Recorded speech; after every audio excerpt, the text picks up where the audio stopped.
Triduum. Triduum. Literally means 3 days. Duum. Yeah. Days. Okay. All right. Triduum. All right. Ready? All right. 3, 2, 1.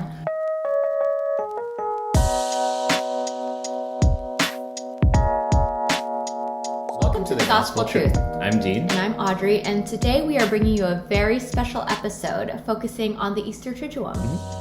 Yeah, and Easter Triduum? Yeah. What is this thing you're talking about? Triduum. So in the 3 consecutive days leading up to Easter, you have Holy Thursday, Good Friday, and the Easter Vigil. And those 3 masses make up the Triduum. Oh, okay. Yeah. I like that. Is that a good explanation? Yeah. Yeah. And so we're going to focus our reflection today on those 3 masses. And these are, not holy days of obligation, I learned. They are not. I thought they were. Yes, you're not required to attend the Holy Thursday Mass, Good Friday, or even the Easter Vigil Mass. But consider this video a pitch to you to definitely take advantage of the opportunity to attend not just one, not just 2, but all 3 of these masses. Because honestly, this is sort of the summit of the liturgical year. It's the Easter finale. The season finale we've been talking about. Exactly, right? And this is like, if we were to liken it to that finale, this is must-see TV. Yes. You have to be there. You have to watch it. You don't want to be, coming, seeing your friends, and then you're the only one who hasn't, seen it or experienced it for yourself. Right, or you're reading about it on Reddit after the fact, and you're like, oh. Reading about it or hearing about it is a completely different experience than actually attending the Easter Triduum. Yeah, and so what we're going to do then is we're going to walk through what makes these celebrations so special. Yeah. And sort of our experience with them. And hopefully that'll be enough of a reason for you to maybe step out of your comfort zone and really give yourself a chance to attend these masses. Yeah, so shall we begin our pitch? Let's do it. So first up, we have Holy Thursday. Yes. This is the Mass of the Lord's Supper, and everything feels like a normal Mass up until, I think after the Gospel, after all the readings and after the homily, there's this different thing that happens that's very different, and it's the washing of the feet. Yeah, so the washing of the feet is meant to memorialize or mimic what Jesus did for his apostles prior to the Last Supper. Yeah. And it was a very strange moment for them because they were like, whoa, wait a second. Yeah. You're Jesus. You're the master. Yeah. Why are you washing our feet? Yeah. Aren't we supposed to be washing your feet, or isn't this supposed to be the job of a servant? Yeah. And in reality, Jesus says, no, you may not really understand what's going on here, but notice that I, as the master, have done the work of a servant. Yeah. Which means I have now given you an example that you must now do. You must now wash the feet of the rest of the world, basically. Yes, and the way that the Mass actually gets you to experience that is we are invited to participate in washing of our neighbors' feet, basically. Yeah, like in normal times. Yeah, like non-pandemic pre-COVID times, we lined up and we washed each other's feet. Yeah. And you processed as you would the Eucharist, but you're washing feet. Yeah. And it's a very humbling experience.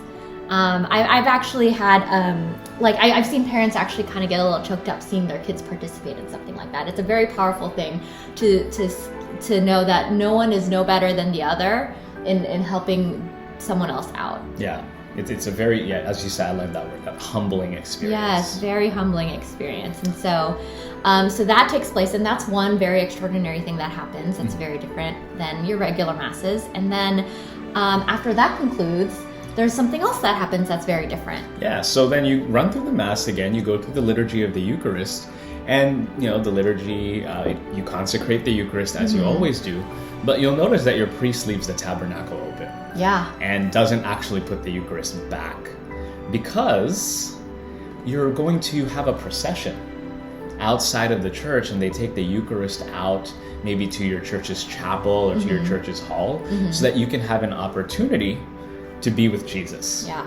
Right? You process out and you have an opportunity to pray with Jesus and reflect with him. Yeah. And I think one of the great blessings that we have as believers in the Catholic faith is that the Eucharist is, in fact, Jesus' body and blood.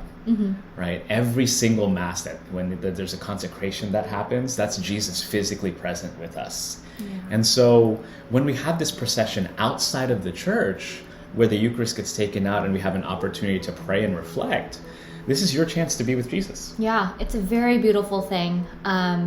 Just to echo what Dean said about, like, it's every Mass that Jesus gives up his body and blood, every single Mass. It's not just like a retelling of a story, it's actually happening, right? And so when we have this procession out and he's placed, in the hall or the chapel, it's a great opportunity to be with him and reflect with him, knowing what's to come. Yeah. It's good, tone setting, I guess, for the next day, which is Good Friday. Yes. And so, as we know, Good Friday is the day where Jesus actually suffered his passion and death. And so on Good Friday, there's no entrance song. It's kind of like the Mass just continues. Yeah, it's from very Thursday. solemn. It's a very solemn day. You walk through the account of the Passion again. But again, there's some other, different and extraordinary things that happen on Good Friday. Yeah. Number one, you have the opportunity to venerate the cross. Yes, and what does venerating the cross mean? Yeah, so venerating the cross is your chance to, lay your own hands on the cross. Sometimes you can even put your forehead on the cross or kiss the cross. But it's basically your chance to thank Jesus, right? Yeah. And to thank Jesus through that symbol of the cross, that he died for our sins. He died for our sake.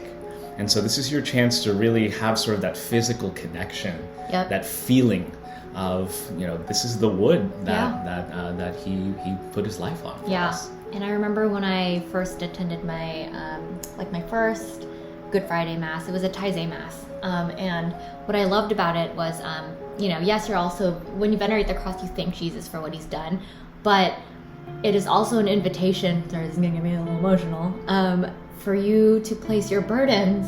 He's inviting you to place your burdens and the weight of whatever is on your shoulders onto him on this cross.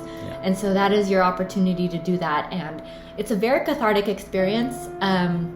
Did I use that word right? No, you're absolutely right. It's very cathartic. If I remember I was a teenager and I thought I had the biggest problems in the world, and there's just some comfort knowing that someone is willing to take your problems, no matter how big or small or silly or serious you think they are. And he welcomes you and invites you to do that.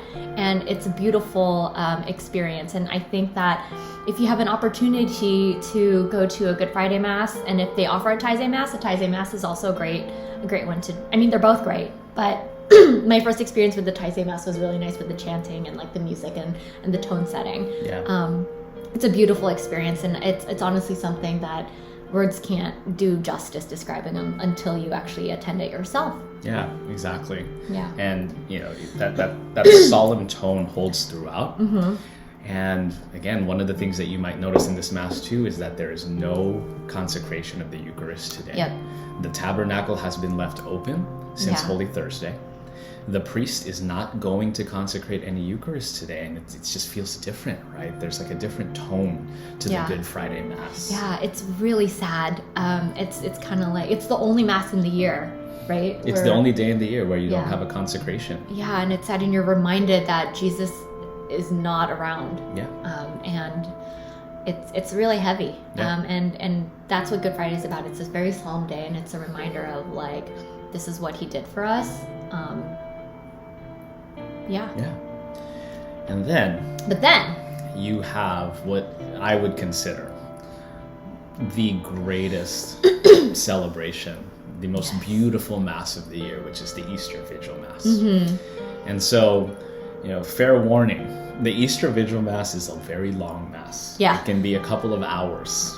Yeah, and it doesn't start until sunset. Yes, and it won't start until, the sun has gone down and it's dark out. Yeah. And so you may think to yourself, my goodness, that's a long time. Yeah, but it's very important to start in the darkness. Yes. That the theme and this vision of light is very important in the Easter Vigil, and we're coming off the heels of Good Friday, we're left in the dark, right? That Jesus is our light and he's not around, and so we're continuing that narrative.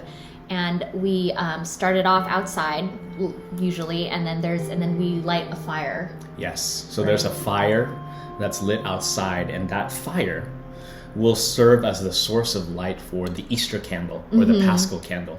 And that beautiful candle is going to remain lit throughout the entire Easter season. And it's kind of especially important during this Mass.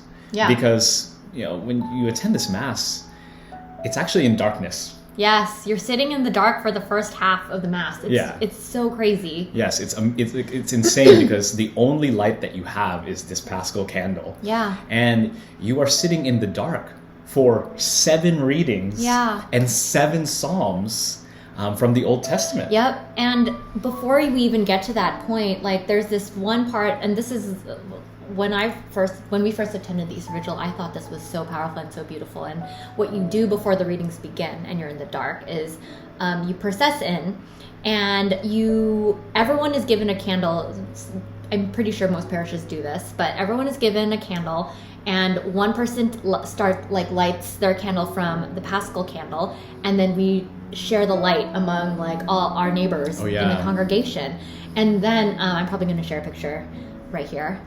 But what's so beautiful is like you're in the dark, and then like when the entire congregation is holding their lit candles, like the church is it's illuminating and it's beautiful. Yes. And so that's a moment, it's just such a beautiful thing. You have to experience it. And then we take a moment because we can't hold our candles all Mass. So we blow it out, and then we go through 7 readings. Oh yes, yeah. I jumped ahead a little bit. Yeah. Then we go through 7 readings, and they're Old Testament readings, right? So 7 readings, then a letter from St. Paul, and then you do the Gospel. Yes, but before, so Audrey jumped ahead this time.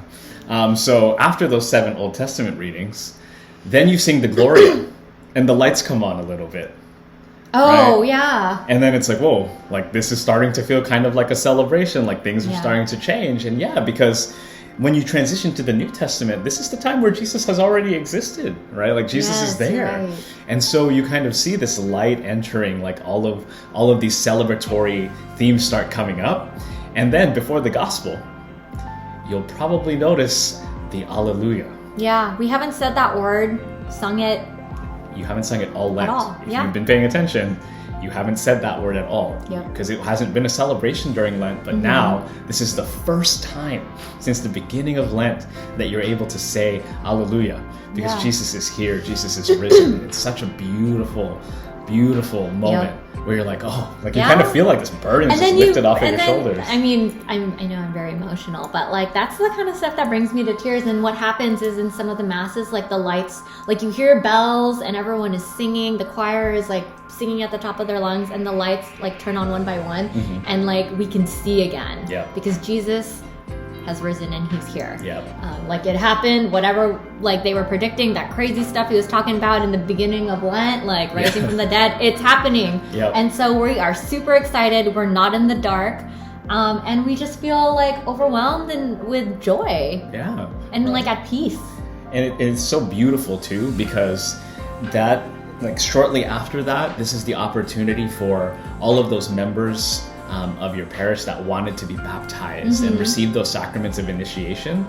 That happens next. And you see these beautiful baptisms of young adults and adults that say, I wanted to take that leap. I want to be a member of the Catholic faith. And you see all of that happening in the Easter Vigil. It's so beautiful. It is so beautiful,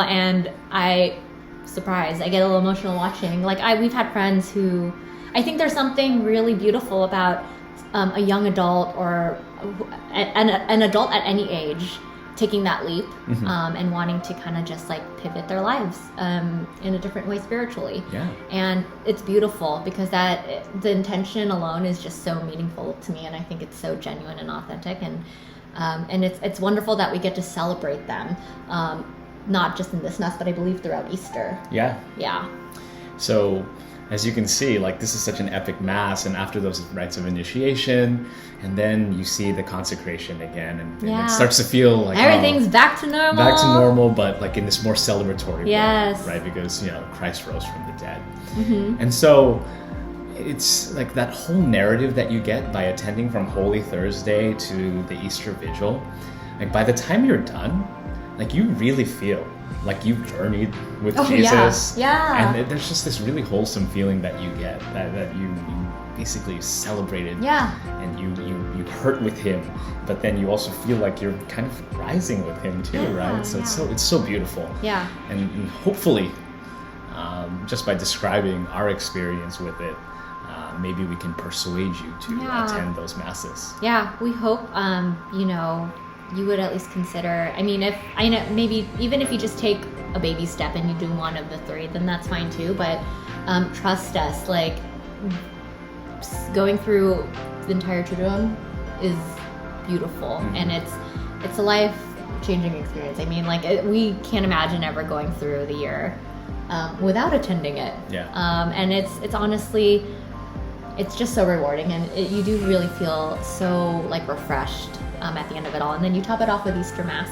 obviously the next day, which we will be sharing another episode on, I guess, in the coming days. Yeah. So we're excited to also share our thoughts on that too. But we hope we convinced you to consider, and we hope you enjoy and find light and that you just are overwhelmed with joy in the same way we are every time we attend. Yeah. All right. So we wish you the best, everyone. Yes. The Lenten journey is complete. The Holy Week is complete. So you made it. Yeah. We look forward to chatting with you for the Easter season. All right. Thank you. Take care. Bye.